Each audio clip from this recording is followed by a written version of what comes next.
জীবনে যতদিন শুক্রবার পাবেন চারটা আমল করতে ভুল করবেন না। আজকে শুক্রবার না, আমি জানি না চারটা আমল করেছেন কিনা বা করছেন কিনা, আপনারা মিলিয়ে নেবেন। যদি চারটা আমল আজকে না করে থাকেন, আজকে থেকে জীবনে যতদিন শুক্রবার পাবেন চারটি আমল করতে ভুল করবেন না। পারবো তো ইনশাআল্লাহ? ইনশাআল্লাহ। এক, দুরূদ পড়া। আমার বিশ্বনবী দুরূদ সম্পর্কে কত অসাধারণ কথা বলেছেন। একজন সাহাবা এসে বললেন, ইলা রাসূলুল্লাহ সাল্লাল্লাহু আলাইহি ওয়াসাল্লাম, ও নবী, আমি যদি আপনার প্রতি দিনের এক তৃতীয়াংশ ধরে দুরূদ শরীফ পড়ি আমি কি নিয়ামত পাবো? বিশ্বনবী বললেন, তুমি যদি দিনের এক তৃতীয়াংশ ধরে আমার প্রতি দুরূদ শরীফ পড়ো তোমার জন্য বিশাল উপকার হবে, আরো বাড়িয়ে পড়লে তোমার জন্য আরো ভালো হবে। সাহাবা মহা খুশি হয়ে গেলেন, ইয়া রাসূলুল্লাহ, আমি দিনের অর্ধেক সময় জুড়ে যদি আপনার প্রতি দুরূদ শরীফ পড়ি তাহলে কি হবে?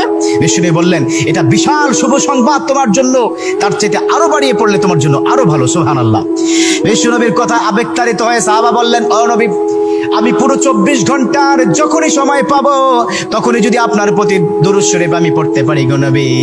আমার নবী মুচকি এসে বললেন, তাই যদি হয়, ওয়া কানা মাই ফিল জান্নাহ, ও আমার সাহাবা, তুমি যদি 24 ঘন্টা ধরে যখন সুযোগ পাও তখনই দুরূদ শরীফ পড়ো, তুমি আমার সাথে আল্লাহর জান্নাতে যাবে।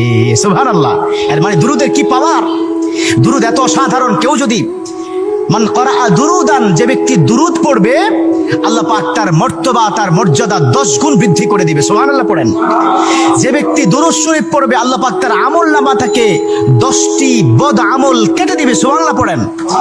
যে ব্যক্তি দুরূদ শরীফ পড়বে আল্লাহ পাক তাকে 10টি নিয়ামত দান করবেন, যে নিয়ামত সে কখনো ভাবতে পারেনি। সুবহানাল্লাহ পড়েন।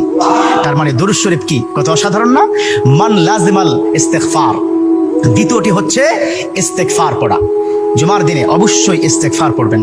ইস্তেগফার কত অসাধারণ কথা। মান লাজিমাল ইস্তেগফার, যে ইস্তেগফারটাকে লাজিম করে নেয়, অর্থাৎ কথায় কথায় সময় পেলে আস্তাগফিরুল্লাহ আস্তাগফিরুল্লাহ আস্তাগফিরুল্লাহাল্লাযী লা ইলাহা ইল্লা হুয়াল হাইয়ুল কাইয়্যুম ওয়া আতুবু ইলাইহি।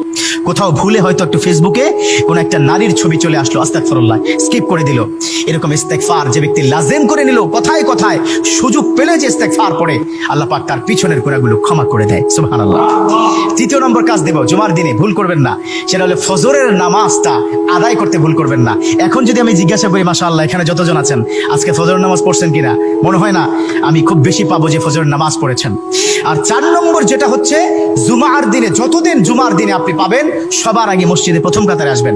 বিশ্বনবীর হাদিস যে প্রথম কাতারে সর্বপ্রথম মসজিদে প্রবেশ করবে রব্বে কারীম তার আমল নামায় উটের গায়ে যে পরিমাণ পশম থাকবে সম পরিমাণ পশমের সওয়াব তার আমল নামায় আল্লাহ পাক দিয়ে দিবে। সুবহানাল্লাহ। তা 4টা আমল করবো তো ইনশাআল্লাহ। আল্লাহ পাক কবুল করে নিক। আমিন।